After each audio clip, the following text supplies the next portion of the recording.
the Olympia. Mm-hmm. That's if I'd been voting for that. I was just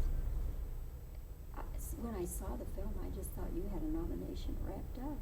I really did.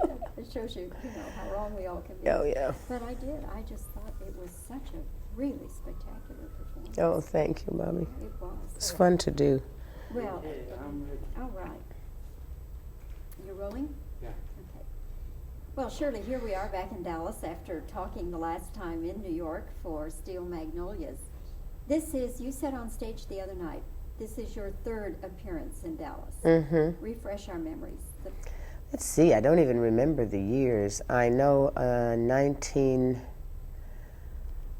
don't remember. I think probably the 70s, middle 70s, when I first went off to do a show at the Palladium in London. I must have played here first. I seem to start the tours here and kick it off.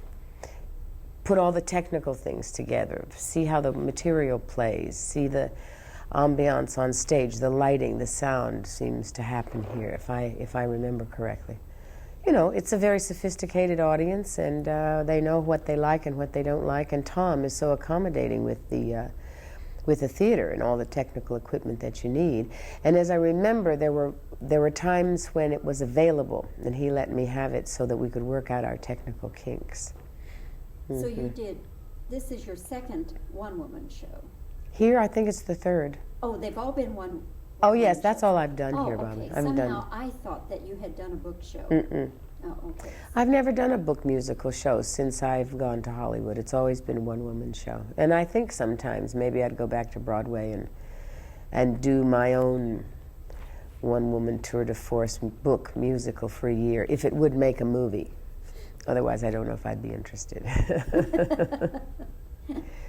What is, to you, special about working in Dallas? You've already said the people know what they want, but is there something more than that about working in Dallas? I think a lot of it is Tom.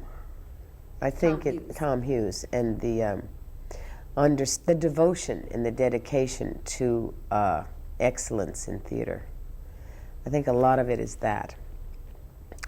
But I think I feel that way about Houston and Dallas, because it's a cosmopolitan area that isn't San Francisco or New York, but is probably a cross-section of what you would get in areas that fancy themselves to be the elite in terms of their judgment and critique of what's ever on a stage, but not as pseudo-elite as they are. So it falls between two chairs, which is a really good way to get the best of both worlds, if I answered that right.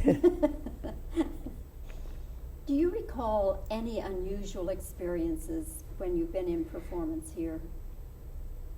Something strange that happened, or? The most thing with this theater is the sound, because when I play here, I use the thrust stage. I cover the pit, and my band is on stage. So that means we have to work out all our sound problems to a fare thee well. And if we can work them out on this stage, we can work them out anywhere. So that's probably one reason why it's good. With the slapback from the audience, we're working with omnidirectional mics this time. That means body mics that are omnidirectional. I'm not working with a hand mic because I wanted it to be more theatrical. That's a whole different experience. And if you can work it out on this stage, you can work it out anywhere, because it has its sound problems. And yet it's good when you get it together, when you really get it balanced, it works. It teaches you, it challenges you. It's a learning process with this theater with the sound. So if it plays here, it'll play anywhere sound-wise, yeah. That's good. You come and really hit the rough places to work it out first. It's a big, wide house, and when the pit is covered, the thrust means that you can't put your speakers down in front of you as the performer without obstructing some of the sight lines. So that means you have to balance what you're hearing in the orchestra with what you're getting in your monitor's feedback. What do you think is the future of live theater? Is it going to always be with us, or? I think it is, because people are a bit fed up with the perfection of technology in a studio environment. You know, they know you can go back and do that voice again, or maybe put someone else's voice in that note that the artist didn't make. I mean, half the time now some of these rock and roll acts go out and they're just mouthing while they're jumping around to what they perfected in the studio environment. So I like the idea of the live imperfection. It's celebrating the humanness of everybody, and I think people like that. I think they miss not doing it with so much technology with the kids, you know, with Pac-Man and Nintendo and MTV and movies and television, and they like the live imperfection. So that's why I think it'll always be with us. I hope so. Then it's up to us not to be so intimidated by what happens if something does occur that's a mistake or difficult to deal with on the stage, because we're used to being able to fix it on film and in television. Do you foresee that you will always want to do live theater, live stage? I don't know. Probably some form or another. It keeps me in touch with real human beings. It's, again, that same thing. To perform in front of a camera is not the same. You don't get the feeling. You don't know how you're doing. People tell you how you're doing right away, you know, if you're working or not. We have to wait a year when we're in films. And in television, they don't give you time for anything.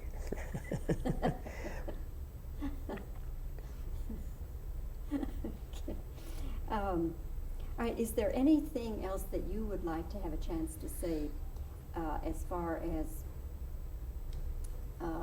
the musicals or Dallas or Tom Hughes or anything? I think Tom and this theater has become an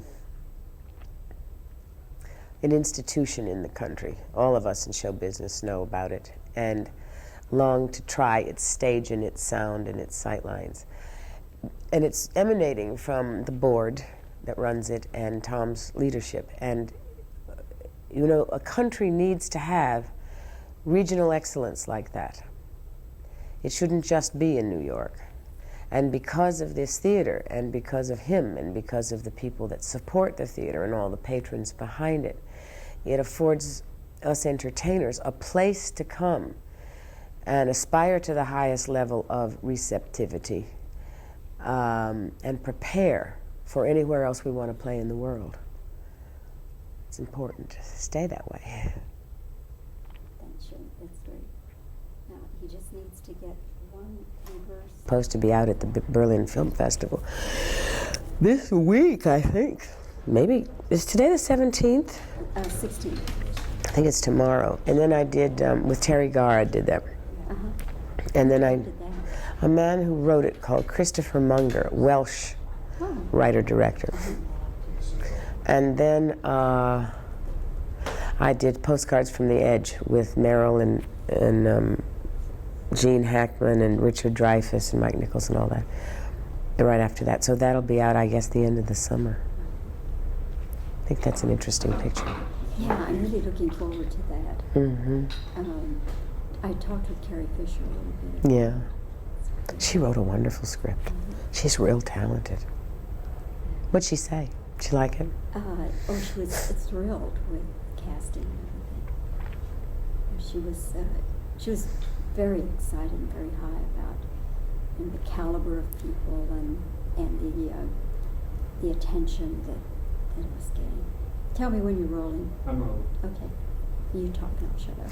She was on the set every day and very protective of her mother, you know, to make certain, and of herself, and of her father. As a matter of fact, the scene with the father is out. She was very loving about how she depicted all of them. And Mike was sensitive to that. Mm-hmm. So she's the company with Columbia. Yeah. Yeah. I think that Guru and Peterson make a number of changes at going to be. Yeah, we'll have to see what happens there.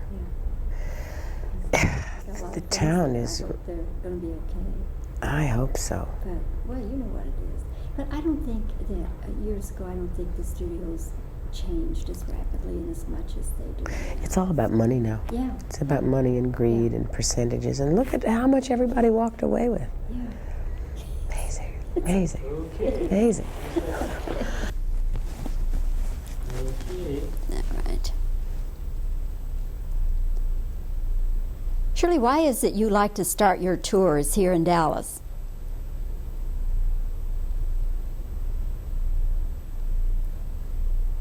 What is special about this music hall?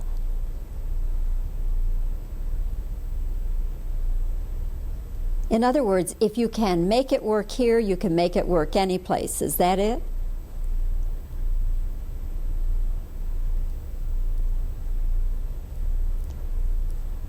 Why is it performers are always so eager to come here to Dallas?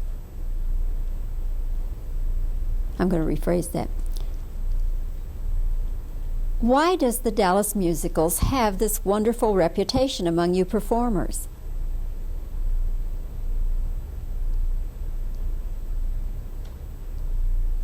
Okay, okay, let's just do some reactions now.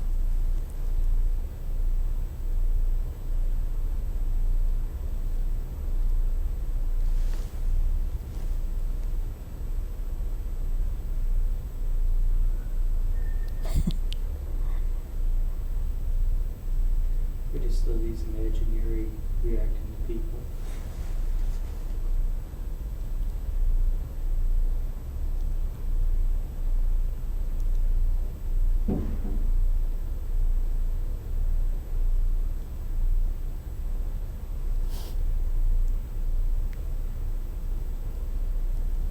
That should do it.